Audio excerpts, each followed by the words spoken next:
Fish Reps Unfiltered, episode 21. We are here with Isaac Azoot. What's up, Isaac, my co-host and good friend? How's it going? You're looking Next forward to step. this one for sure. Yeah, so we have an amazing guest today. We have Alex Aguirre of Lemon City Lime. He's been with us at the press box this year. We've gotten to know him a lot. Great guy. Alex, what's up, man? Happy to have you on. What's up, guys? What's up, Kevin, Isaac? Thanks for having me on the show. Thanks for welcoming me in the press box. I feel like the rookie in the press box, my first season covering the team, with credentials and everything. So, and I felt very welcome, especially from the Fish Strikes family. So thank you guys for having me, and I'm happy to be on, man. Excited to have you on, man. Let's get right into it. First question, your thoughts on the Miami Marlins 2022 season so far? There's a lot to unpack, so take your time. Oh yeah, no, there's definitely a lot to unpack with this season, but when I had Isaac on my show a couple of weeks ago, we talked about it was like I think 20, 30 games in, and then we were kind of predicting of how they'll do in the next 20 to 30 games. And they're kind of, I think, correct me if I'm wrong, kind of on pace of where they were last year in terms of record-wise, maybe a couple games off here or there. So that's underwhelming in my opinion. If they're on par or on pace of what they were a year ago, especially after the acquisitions, I know they're not ideal of the ideal what the fans or what we wanted or wanted to see in terms of improvement from the team. But that's they're not that's not good. That's not good. They're on pace from what they were last year. But yeah, I just feel like, if I'm going to grade it, I'll just probably give it like a C, honestly. That's generous in my opinion, because yeah, look, obviously we're going to unpack it, unpack it all and stuff, especially after this horrific series with against Philadelphia. But, I just feel like the front office has, not disappointed, but it's man, you have all this money to not play with, but kind of use, and you didn't really use it correctly. And it didn't take a genius to realize what they needed to use that money for, and they still didn't use it. So it's that's the frustrating part. Yeah, but I'm sorry. Yeah. Go ahead, Alex. Sorry. No. That's pretty much it. Yeah, it's just been from comparing it to where they were last season, it's underwhelming. So that's probably the main word I would use to describe the Marlins season up to this point: underwhelming. Yeah, and unfortunately, to go off what you said, this 61 games in 2021, the Marlins were 26-35, 9 games under 500, and they go into tomorrow, game number 62, 28-33. So just really a 4-game improvement on last year. And I think you said the word perfectly. It's underwhelming for sure. Yeah, no, that's exactly what I wanted to tell you, that this team from last season was not the best. They were pretty much out of it at that point. I think they already played that 4-game set against Pittsburgh where you pretty much would say season's over. But yeah, before we move on to the next question. Oh, it was right after? Yeah. All right. So before we move on, I wanted to mention Alex's podcast, which is First Pitch 305. You could take a listen to that.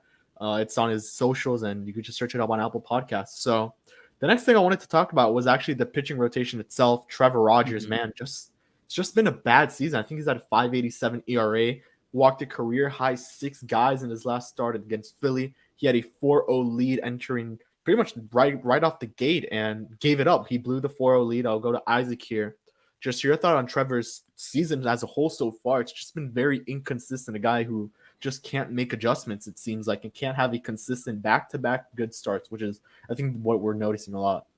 Yeah, the start you're talking about in Philly, Marlins had a 4-0 lead in the first, and that's one where you can think, okay, maybe the bullpen would be, given a little bit of a break.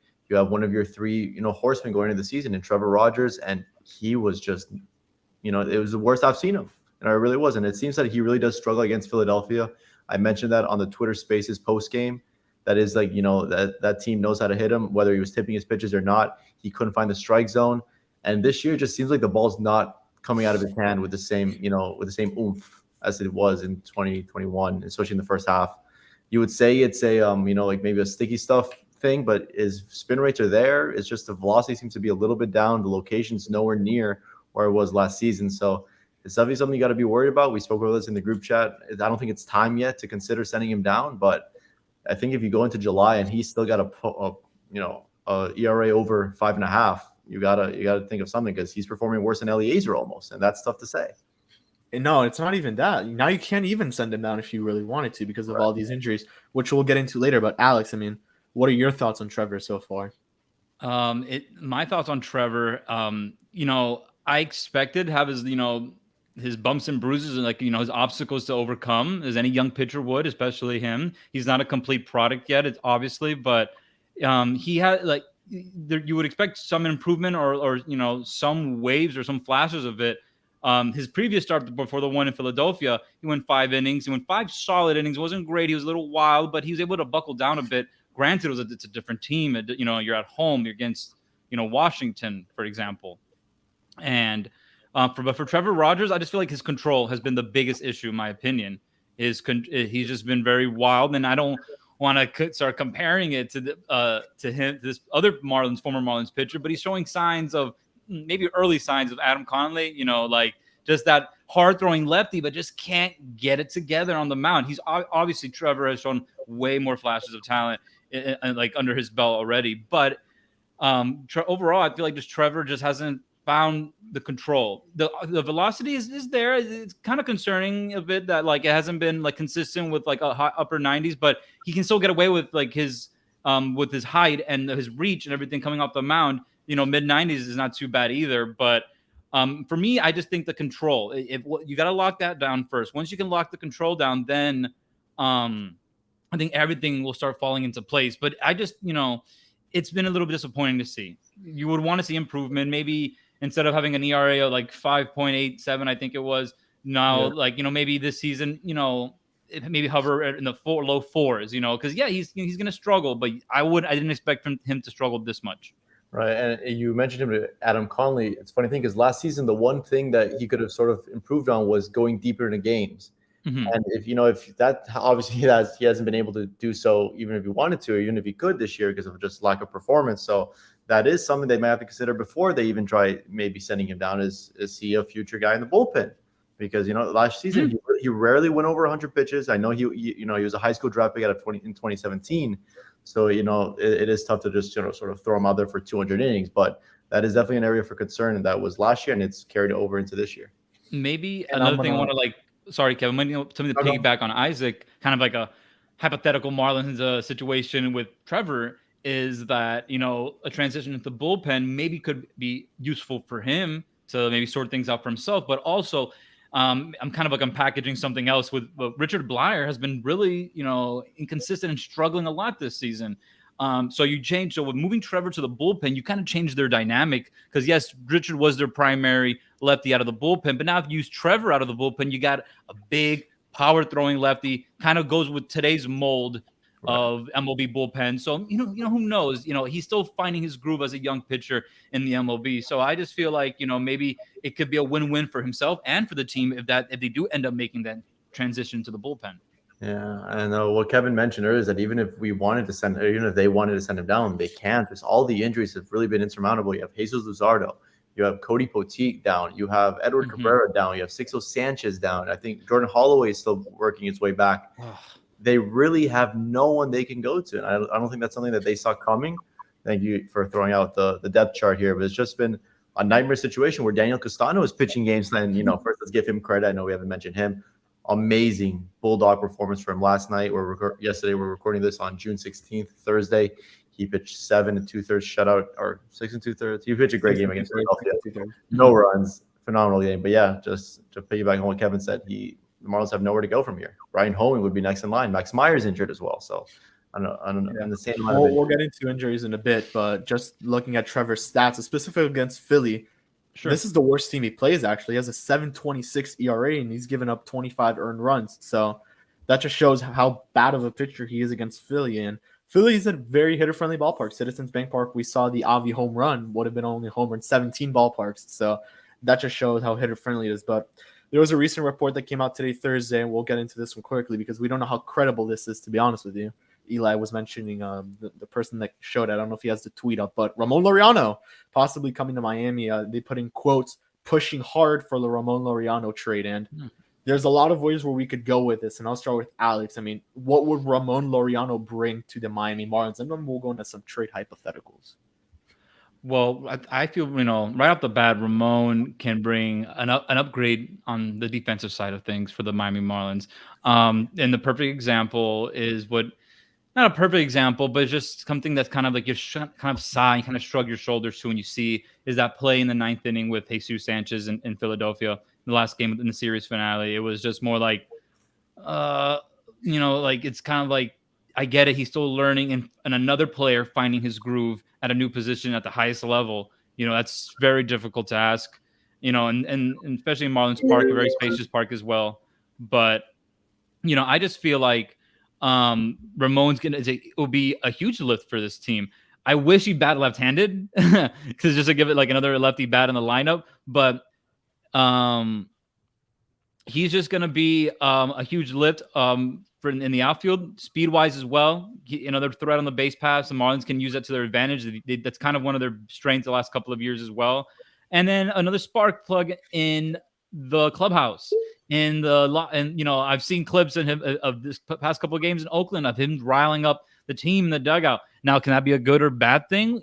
We'll see. But I'm sure he'll keep things more on a calm side of things if he does it right in Miami. But I feel like his energy is just a positive for this team.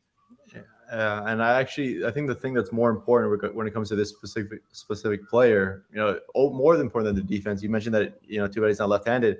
I think they need a lefty crusher. That's the one thing that they really lack. They have a lot of these right-handed bats, but none of them really excel against left-handed pitching. And Ramón Laureano in his career is a significantly better hitter. He's an 18 OPS against lefties versus 777 against righties. So I think that's something that could really come into play for this team that really has no one that really cranks the righties. A lot of them have lefties. A lot of them have these reverse splits where they play better against right-handed hitters like Brian Anderson, Jesus Aguilar, all these guys. They struggle for some reason against lefties and the soft tossing lefties especially. Yeah, just looking at Laureano's stats this season: 254, 336, 377, 713, 2 homers, 8 RBIs, 5 stolen bases, 31 hits, 16 runs, and 122 at-bats. So just remember, Laureano was suspended for 26 games. So, for him to be doing this at this point in the season, percentile is pretty much all in red, just a little bit, just a couple in white. But besides that, no, he looks good. I mean, you put him in center field, I would feel a lot more confident about this outfield. But now what I said about trade hypotheticals, what do you do? Because you do have to get rid of someone on the major league team to bring this guy on pretty much. You would have to deal from the outfield. There's Jesus Sanchez in big leagues, which he has not been doing good. Oakland, I definitely would assure you they would like a Jesus Sanchez in right field. Then you have in the minor leagues, you have Lewin, Bladee, Burdick, Gerard even. So, Alex, when you look to make this type of a deal for Laureano, what would you have to go with? This is a guy who does have a couple of years of control left. So you're keeping him here until past 2023 which is why the Marlins really were looking to make a trade for Laureano in the offseason itself. And here's Laureano, how he got the Rays, the Athletics riled up, and I think they scored 5 runs. Yep, there it is after the inning. So yeah, excuse me. Like I said, that kind of energy can be a good or a bad thing depending how a team responds. But I feel like maybe that's the type of fire, a kick in the butt, I guess Miami maybe might need to make a push for a wild card spot. But in terms of a trade package or in terms of what the Marlins can maybe offer to get Ramon, I do not want to see them part ways with Jesus Sanchez. I'm still, hoping that can blossom and that can be a finished product, because he has shown, and like, this is a stretch, I understand, but he has shown me a glimpse of his physique and his type of style of Yordan Alvarez in Houston, kind of like that nice swing of a left, big left. It's a stretch. I understand that, because he's still learning and finding. It's hard to balance, trying to hit at the big league level and then learning a new position as well. Mentally, I figure that can be a huge, obstacle to overcome. But so I don't want them to see part ways with Jesus. And in terms of the minor league system, maybe Lewin Diaz, or I don't want to see them part ways with Bladee either. There's just something about good left-handed hitters and and especially the outfield. I really want them to see them grow and be good major league players. So maybe Gerard or Diaz. If I had to pick one of out of the group that you mentioned, probably one of those two, Diaz or Gerard Encarnacion. Yeah, I'm definitely with you on the reluctance to part with Jesus Sanchez. I think he's shown enough in the big leagues, especially last season. He went 494 freaking feet this year. He's got a cannon of an arm. He's a good player, and I think that Miami, I don't think they should part with him. I know that Ramón Laureano is an established big leaguer, but I disagree with you that I think Bladee for Laureano 1-for-1, or Miami might need to throw in a little bit more because, Bladee, has been back to struggling a little bit. He's someone that I don't think I would think twice on packaging for a guy like Ramón Laureano. No, yeah, I mean, but then it comes to the question. Let's say they do make this trade to get Ramón Laureano. Where do you put him in, and who do you bench in the outfield? Because you're not going to bench the $53 million man. They're paying him $13 million a season. Sanchez would be the guy to bench, and probably DLC goes down is what you look at, unless you really want to bench Jorge Soler, who they may be wanting to try to keep and want him to opt into that deal. So it's a lot of moving pieces in there, and maybe you part away with Aguilar on a separate deal and you put Soler as your full-time DH. Then things change a little bit there, where you could put Sanchez in left field or right field and swap Avi, and then that's when it maybe would look better. Yeah, and just the only reason we're having this conversation is because we sort of think that they're trying to stay relevant in this season. June 16th, 5 games under, multiple games out of first in the NL East. They're still somewhat sort of relevant in the NL wild card. Our best expert, Eli Sussman, has lost hope on this season, and a lot of us may be following his path. But the question is the season all but over? And if it is, where does Miami go from here? Do they go for let's say they lose 90 games this season? Where do they go from here? What do they do? Is this a full-on rebuild? Do they sort of keep these guys and sort of try to add to it and be better with their money this offseason? What would you do if you were in Kim Ng's position? Kevin, you want to go for it or first? You go for it. Okay, I'll go for it. That's a tough question because, gosh, I would hate to see another 90 loss season, especially after the money they invested. The improvements that these young players, specifically their pitchers like Pablo and Sandy, the strides they have made in the last few years. Seeing another rebuild, I feel like if the season ends up like 90 to 100 loss season, yes, I do see a rebuild coming for the Miami Marlins. But then the question comes, then obviously the veteran players, the ones you part ways with to get minor league talent, prospects, things like that. But at some point the Miami Marlins need to establish a core of players. Because if you want to, because they always mention Houston and the way they did it and the core they built, that's fine. That's great. It's a great model to follow, but they were able to develop a core of players. And I get it. Like the prospects from the past of Brinson and Harrison and Sierra, that didn't work out. But now you have a new wave of prospects. There's still some prospects that still haven't come up to the big league level that you haven't given a real chance yet. And I just feel like the job's not done yet with like what's left on the table. And but if it's a 90 to 100 loss season for the Marlins, then yes, I see a rebuild is in the future for them. Alex, if I remember correctly, when Houston and it was the other rebuilding team, the Cubs, they did these rebuilds. I sort of vaguely remember on Twitter these arguments saying they did it wrong by sort of going for pitching, and getting the hitters later. The Cubs, they got the hitters, it seemed like. They had Baez, they had Bryant, they had Rizzo, they had all these guys. The Astros as well. They had the whole infield of Altuve, Correa, Springer in center field. Which way do you think is the most efficient way? Do you have that core of offensive players and just sort of get pitching to supplement it, or do you do vice versa, like what Miami did, have that myriad of starting pitching and supplement it with offense? Because Miami did the pitching way and it didn't work.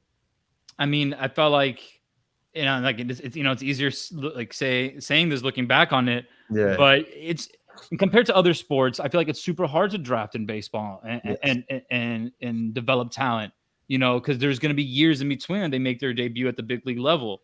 Depending how good they are, you're going to have your players like Trout and Acuna that they're going to have a cup of coffee at the minor league level and then, make a big splash once they make their debut. But the Marlins just have struck out too many times on position player talent when it comes to drafting or trading, because we can do another rebuild and trade for all these prospects and all these young talent, but that's what they did with they got lucky, not lucky, but they were able to get a good prospect with Pablo Lopez and with Sandy, but the other position players and these other big trades from the past, they didn't really blossom into anything, and that's the gamble that they're going to play with, that they do decide to go on a full-blown rebuild, is, okay, if you're going to part ways with Soler and Garcia and Aguilar and even Cooper and all these veteran players that you can get, prospects for, now the front office needs to put, I guess their thinking cap on, or I guess, put into second gear, because this is, the future now. So don't repeat what you did or the previous ownership, or I guess, or in previous drafts and in previous trades. Don't repeat the same mistakes. Just get this rebuild correct this time. Because if not, then look what happened the past 5 years. You know, it's just you don't want another repeat of, okay, we're going to rebuild for 5 years and we're going to get improved little by little every year. And that hasn't been the case. So if they're going to go on a rebuild, don't strike out on the trades and don't strike out on the draft picks. And not only that, I mean, you mentioned getting better and better. This rebuild, they got worse and worse. I mean, you go from 2018 to 2019, they go from less than 100 wins to over 100 wins. I think it was like 105 or something like that in 2019. So, yeah, you're completely right. But not only that, you have to fire Don Mattingly. I mean, if you get to that point, you have to fire Donnie. I know people are wanting him gone already, but he's not going anywhere. He's going to stay. You know, as long as this team is in it, I guess you could say in it with quotation marks, because they're technically in it at the moment. They're just 5 games out of it, and they're having a better season than 2021 technically. He's gonna stay. I mean, the worst case scenario is he's gone in the All-Star break, and you got a new manager there. But Kim Eng hasn't done the best job either. When you look at it, just some things that haven't been working. She hasn't been able to hit on talent. You know, Avi Garcia, one good season, and you're paying him for past production at the moment. For that one season is what you're paying him. Miggy Rowe, that extension isn't looking too hot right now. Isaac has mentioned Bladee. You mentioned him at the start. That extension isn't looking too good right now. And Solaire's getting it going. So that one looks a little bit better. But, yeah, no, you're going to have to make some moves at the front office as well. I don't know what they'll do with Gary Denbo, because I know that's another one. But you can't miss on prospects. Miami's missed on too many. That whole Lewis Brinson trade, completely missed out on it. The Giancarlo Stanton trade is looking horrid right now, because Jorge Guzman's no longer in your organization, and Jose Devers just got injured yesterday, some lower injuries. So we'll see what happens, but hopefully Miami stays in it. I'm one of the optimists that want to stay in it, but this New York series is very telling. So let's move on back to the Major League team itself this season with the injuries. There was a lot of injuries that went down.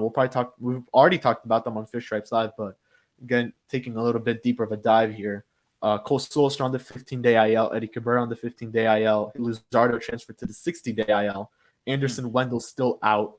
Who comes up? You know, what type of roster moves do you make? Because on the road trip, it's a little bit difficult to make these moves. You're pretty much going to rely off your taxi squad and what you have there, which at the moment, I know Jimmy Yacobonis was on it, Luis Aviles was on there, Gerard was on there. He was sent back to AAA. So we'll start with Isaac here. What would you do with all this roster management? As you mentioned, I think Brian Hoeing is who you mentioned at the start to come up and start, because I don't expect Dan Castano to have another 6.5 inning shutout start on back-to-back days, which would be very surprising.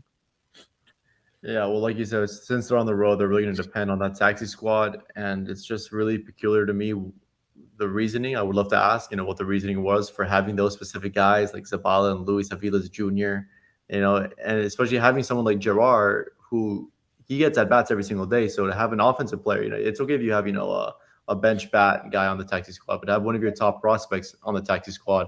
And he sat there in Philly for 3 days, facing no pitching. So 2 days, 2 days. 2 days. So not the best, form of, handling your top prospects, in my opinion. But while they're in New York, they're going to have to depend on the guys like Lewis Head and Jimmy Yacobonis and hope that they can, hold their own, hope and pray for a split in New York. And when they come home, I think you're going to see a lot of roster moves. I think you're going to see maybe one of those AA bullpen pieces come up, because they need it. The rotation needs help and the bullpen needs help drastically. So they have a lot of work to do once they come back to Miami. Yeah, and looking at that, you mentioned the AA guys. You have Colton Hawk down there, you have Freehan, Josh Simpson, and then we go to AAA. There's some other guys, but Alex, I mean, what would you do in this case with the roster management? You have the roster here in front of you. That pitching rotation doesn't look too strong right now. It doesn't look like the one we're thinking we would have throughout the whole season, especially with now the injuries of Luzardo, Eddie Cabrera now going down after a very strong start to the 2022 season. But what type of roster management would you make here when you come back to Miami specifically? It's funny how like less than half a season, how a narrative of a team can change, going to the season and, last season as well. The strength of this team was pitching, and, how the abundance of pitching this team has. And thank God that, they're still able to kind of fill in the gaps, if you will, because with the amount of depth that they have. But that depth is running out. It's running out little by little. And for me, just to answer your question, for me, I will just continue riding out with Castano and Garrett. I wouldn't want to continue dipping into the minor league system just to fill in gaps. Like at some point or another, you're gonna have to see at a big for a big sample size or a bigger portion, you're gonna have to see Castano and Garrett and all these other all these other players, perform not in a couple starts here and there, but showcase what they can provide, just to get a clear cut answer of who they really are. So dipping into the minor league system continually, I don't think is the right answer. But maybe for the bullpen, definitely. If there's one, if I had to pick one area between the starting rotation and the bullpen in terms and tapping into the minor league system, it will be for the bullpen right now. Because I feel like looking at the starting rotation with Sandy, Trevor, Castano, we still Pablo's situation. Is he going to come back for his next start, or that's going to be pushed back again? Let's wait to see.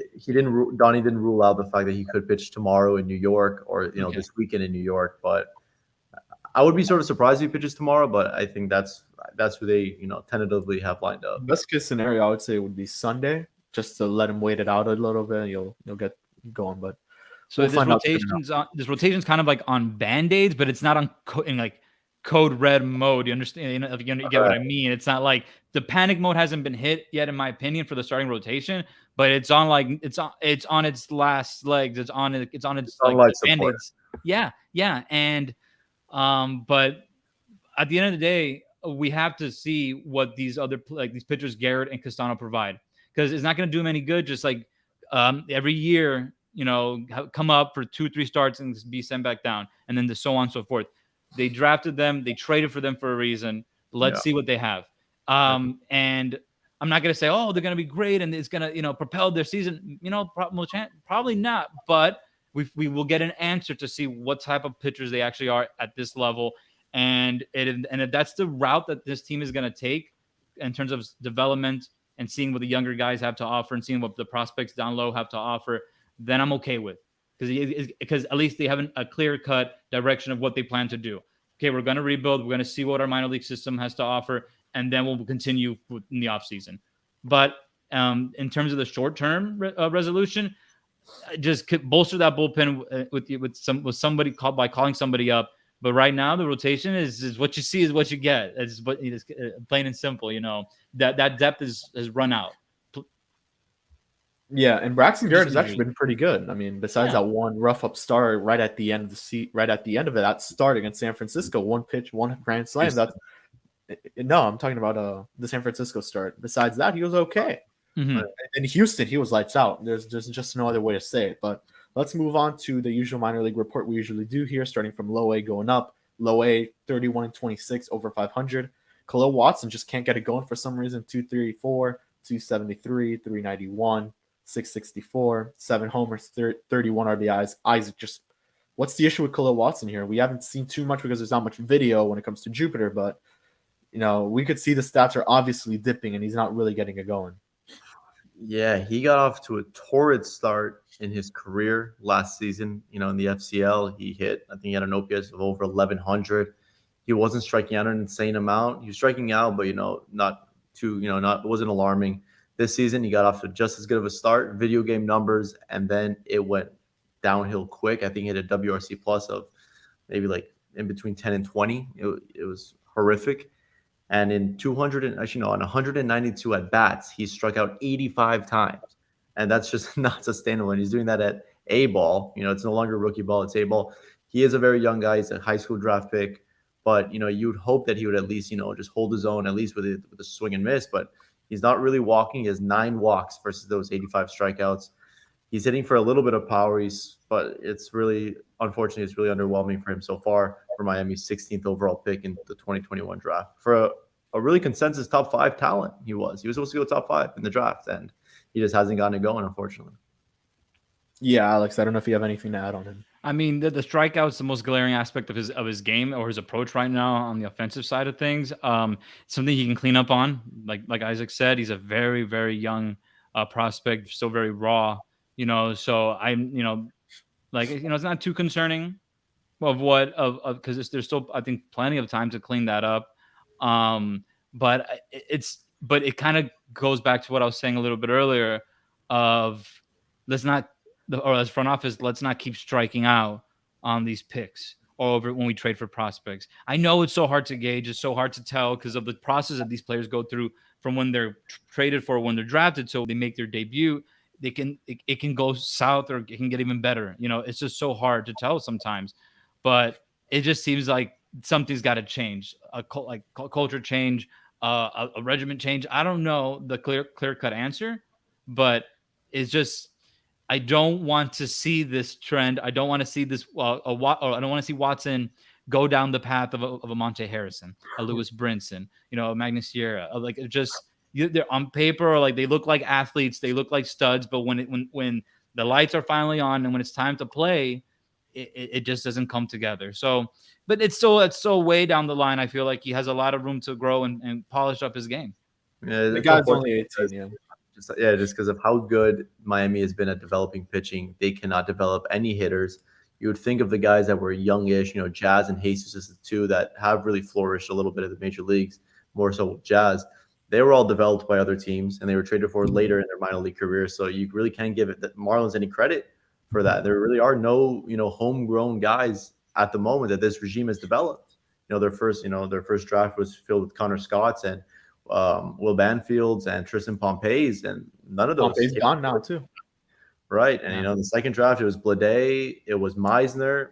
They haven't come to fruition either. They have not homegrown a single one of their guys. Nick Fortes is the best example of someone that had really been drafted in 2018 and has come through and has, performed, albeit in a very small sample size. But unless I'm missing someone, he's the one guy who they've chosen, developed, and succeeded in the major leagues. No one else. So it's I think if this season goes south, they really got to look in their hitting development department. Look at Gary Denbo and see if they can improve because it's been horrid. On paper, like you said, Alex, Connor Scott, great hitter. They could have gone someone better, but I want to go there. Bladee, I think he won the crazy award and he led the SEC in home runs. All these guys, these great picks, and they're just not developing at the rate that they would hope.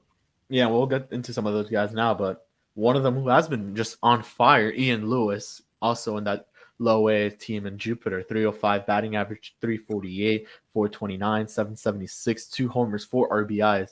This guy's lighting it up. I mean, Alex, what are your thoughts on Ian Lewis? I think he was one of the he was an international signing, if I'm correct.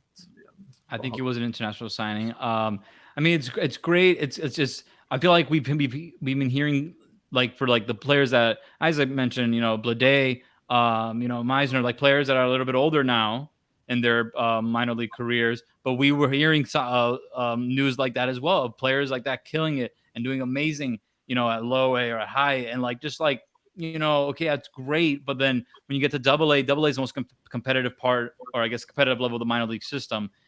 Let's see if they can make that jump. Let's see if when they get there, I just hate putting expectations on prospects in baseball because 1 year to the next, everything can go south. Look at Tyler Kolek. I know it's a bit of a blast of a name, but everyone was so high on him and he was lighting it up. And then, injuries kind of derail things and whatnot, and then control issues. And then that's it, so it's just, I hate expectations on young prospects, but it's good to have a position player to look forward to in the future. Because we were, it's just all this pitching, but you got to balance it out. And so you can make those comparisons to the Cubs and the Astros because they were able to find a balance and then sprinkle in their veterans like Michael Brantley, Evan Gaddis at the time. It's just like they were able to find the right formula that the Marlins haven't been able to find in terms of drafting, developing, and then signing free agents. It's just putting it all together hasn't worked yet for them. And I think the thing with drafting is they're making good picks because on paper, these guys look like good options. It's when they go into the system, they can't get developed at all hitting. I mean, JJ Bladee is hitting bombs. Yeah, that's nice. But his batting average is on the floor at the moment. Connor Scott immediately leaves the Marlins. I think the guy's hitting 290 something in double A or low A, wherever he is at the moment. He's playing well. I mean, that's the thing. It's been hitting development because pitching, look at Yuri Perez. This guy's dominating. Yeah. You never know if he makes his debut sooner rather than later, as I think I predicted on one of our episodes here. So the last guy I want to mention is someone who I think we're pretty high on here, Jose Salas. He's actually gotten it going a little bit, 258 batting average, 344 OBP, 376 slugging, 721 OPS, 2 homers, 17 RBIs. Isaac, I mean, Salas is getting it going. He's got it going, to be honest with you. what are your thoughts on him so far? Just looking at the 2-week report. Yeah, I mean, to me, it would have just been more efficient to just go through the whole infield as one. Khalil, Ian Lewis, Jose Salas, Joe Mack. Salas, one of my favorite of the whole infield. I think he's gonna be a third baseman when it's all said and done. He did get off to that tough start, but he's got it going, like you said, and he's gonna be a good ball player. I think he's gonna be fine. He's a very, very young. I think if I'm not mistaken, I believe he's younger than Khalil Watson. But yeah, he's gonna be fine. Let me double check really quick. Oh, they're the only other guy. Almost identical age. He is 2 days younger than, 10 days younger. There you go. He's 10 days younger than Khalil Watson. So yeah, he international from Venezuela. I'm very much looking forward to his development as well. Yeah, and the last guy I think we can mention is Joe Mack. He's been injured, so we're not going to go too into him. But what he has shown so far in like 4 plate appearances, a 308 batting average, 438 OBP, 615 slugging, 1.053 OPS, 1 homer, 2 RBIs. So we'll leave it at that. And then higher. This is a very interesting level because this team just got off to a horrible start. So Yamel Martinez, we could get into Dax Fulton, Cody Morissette, Tanner Allen. We'll just get into those guys very quickly. But I guess the one name that has really been out there is Yamel Martinez, I think is how you mentioned it. 292 batting average, 327 OBP, 787 OPS, 7 homers, 23 RBIs. What can we really expect out of this guy? I know if we would add Alex, he would tell us a lot more. Alex Carver, a fish on the farm, but Alex Aguirre, I mean, this prospect all of a sudden just popping out. I mean, when we were talking to Carver, he was telling us top 35, top 40 guy, but I don't know if you have anything on this guy. I mean, Alex Carver, and when it comes to his dedication and what his knowledge of what the Marlins minor league system is superb. So I'll back up anything that he says. But in terms of just building this, creating that depth, in the minor league system, and it's a positive sign to see. And I'm approving whatever. I don't have much to say about that player in particular, but yeah, Carver has my support for sure. I could when it comes to finding out what's going on in the minor league system for the Marlins, he is the man. Period. Yeah. We'll definitely come back to this guy probably in 2 weeks once we find out more. But the last guy I want to mention in this system is Tanner Allen in low A and high A. I'm sorry, hitting 222, 268, 365. Just what's happened to this guy all of a sudden? He was one of the best guys in that team and just taking a huge dip. Isaac, if you want to get into him a little bit. Yeah, we spoke about it before. There's a report. Larry Larson. Fully expect Martinez to be cracking Marlins top prospect. Yeah, the guy's just been killing it. It's crazy. He could play first and third and pretty much that whole infield. So, yeah, let's get it quickly into Tanner Allen here, and just to move on then to one of the most fun parts of the minor league system, AA. Yeah, just one of the better college bats out of that 2021 draft class. Unfortunately, just hasn't been able to impact the ball. We spoke about it before we started recording this pod with Eli. Just tough to see.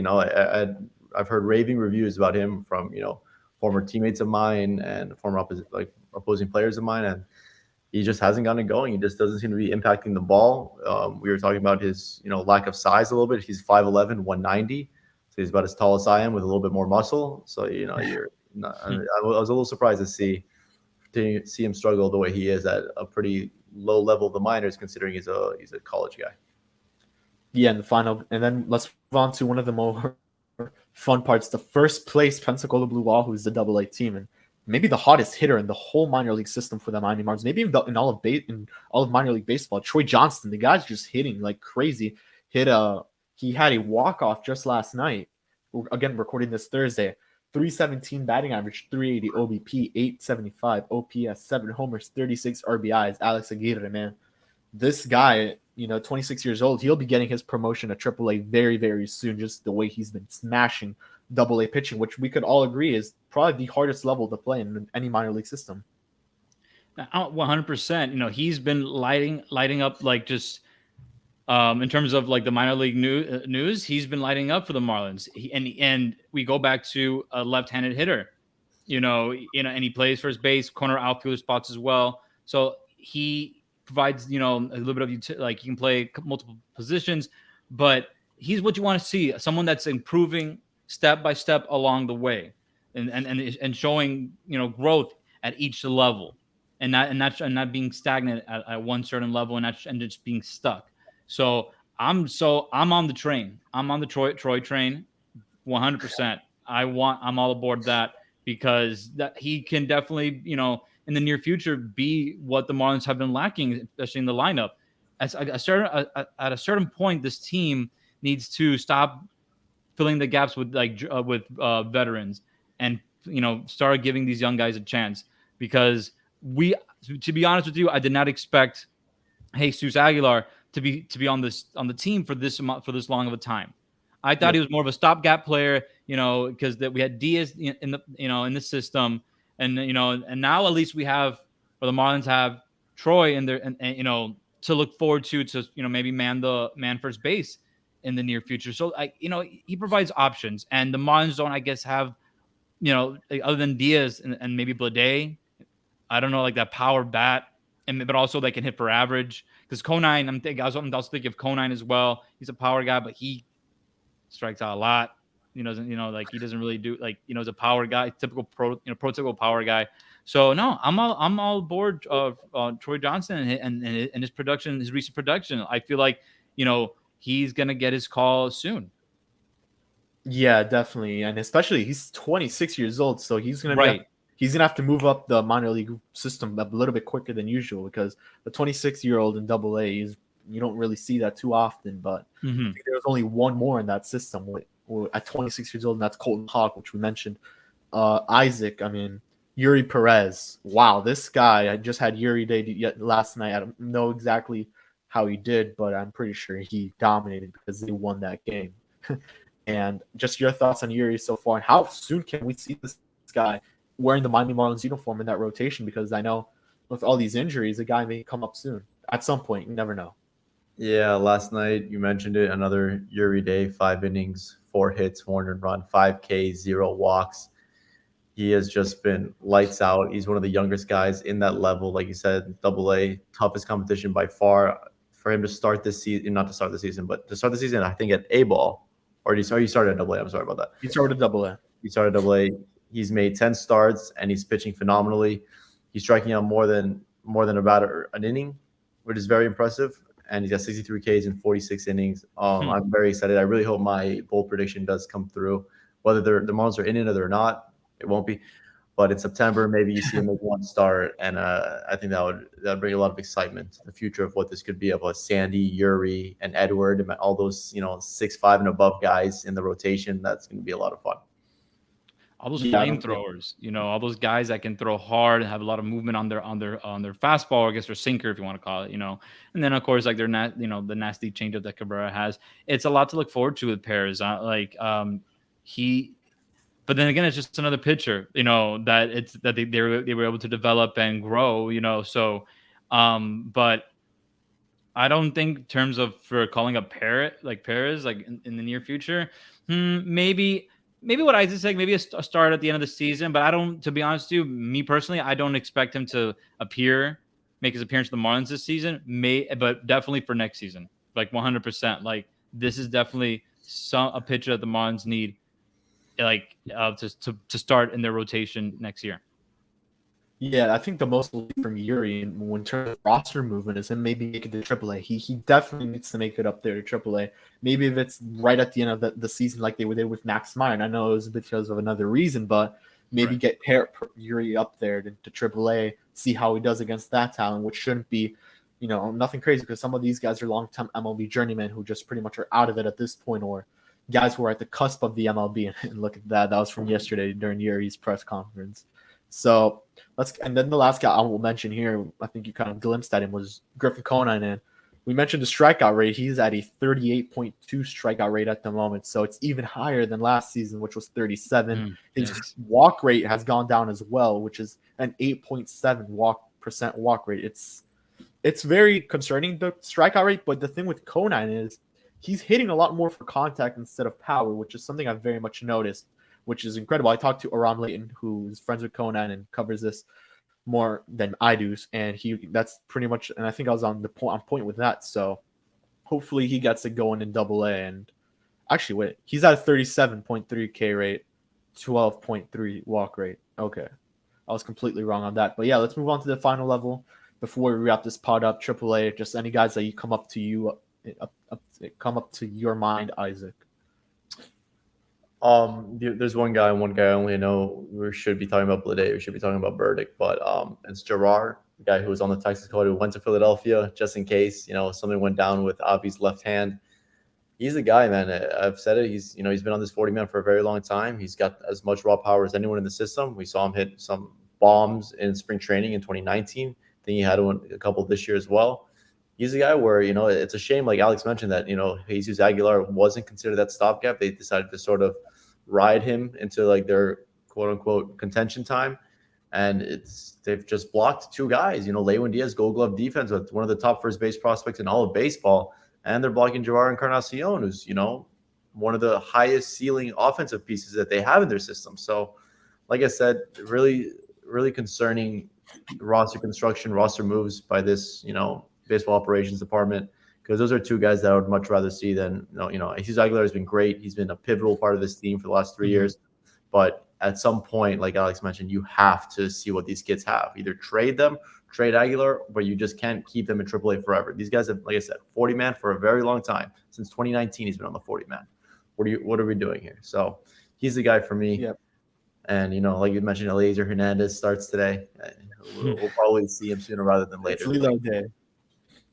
Yeah, and the last thing I'll mention with Gerard is you mentioned 2019 spring training because the guy's been on the 40-man for almost 3 years. It's, at some point this guy's going to make his MLB debut because they already were reluctant enough to call him up for Avi. So we know they'll throw him in the outfield is what we expect, which is not the most ideal spot for him. The most ideal is probably first base or DH. But, if he can make it, if they'll bring him up at some point, I'll be happy with that. You mentioned Bladee and Burdick. Those guys have just not been good. Burdick went from minor league player of the year for the Marlins to now just being mediocre at best is what we're looking at. Bladee just can't get contact on the bat unless it's a home run. Charles LeBlanc is playing very well. The pitching rotation, Brian Hoeing, he's pretty much been like the Sandy of the rotation while Max Myers the guy's going 6-7 innings deep into games, which is very impressive. That's pretty much all I got in the minor league. And then you mentioned Aguilar. To be honest with you, I don't think the Marlins really expected Aguilar to be what he's doing now, because after a really bad stint in Tampa Bay, he's doing what he's doing now, which is just out of this world. So, Alex, if you have any thoughts on the AAA side of the minor leagues? I was a big fan of Burdick. He's hitting like 230, I believe, this season. He's kind of like really, really big decline from his performance last year. But there's like an injury. I know because like with the infield, I would like to see him called up because, like, as I said, at some point you got to see what these players have. And I would like to see him perform, probably do well. But yeah, I'm a fan of Aguilar. He is playing out of this world. It's just that I just didn't think in Marlins terms. Yeah, definitely. I just feel like Aguilar was not the plan for the team in the future at all. But Burdick is a name. Diaz is another name I want to see play. Like, but then again, you have Cooper as well. So like there's a lot of moves that this team needs to make before if they want to make room for these other guys like Diaz and Encarnacion. It's not just calling them up, because then you're going to take away the playing time of guys who you're paying a lot of money to with Garcia and Soler. And it's just like at first I was like, okay, this could be a nice problem to have. But if you start calling up these players, that nice problem to have is just going to turn into a problem. And it's going to, so it's not just a couple moves. I feel like if you're going to make the room for these, for these young guys to play, then you have to determine what the direction of your season is going to be. If you, in the bigger, on the grand scheme of things.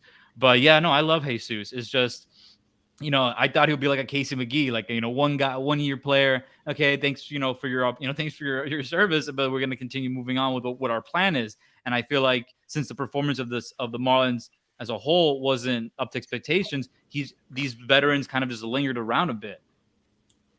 Yeah, and the last thing I'll mention is with Burdick. I'm looking at the stats now. He goes from a 35% strikeout rate in AAA to 28, and he's taking more walks. So something you can notice is, I guess, more patience at the plate, which is good, but you need the guy to hit a little bit. I mean, he's hitting 230 right now, which is not good. You go from hitting 307 in high A to hitting 230 in AAA. That's not what you want to see, because Double A he hit 231, and then he was pretty much he went from high A to AAA in that one minor league season, which is crazy. And I think this is where we will end the podcast. Alex, thank you for coming on, man. If you have any last words, it was a great time. Oh no, yeah, man. I would love to come back. This was great. I love talking about the Marlins. And once again, the Fish Stripes family has been extremely welcoming, has been extremely gracious with me, especially in the press box. So everyone there, thank you guys to Isaac, to Kevin, to Eli, and just everyone else in the Fish Stripes family. You guys are amazing. Continue the great work. I appreciate you guys having me on. Thank you so much. Yeah, and this is where we'll end it. From Isaac, from Alex, from myself, Eli on the production side. Thank you guys for watching. We'll see you guys all in 2 weeks. Go Fish.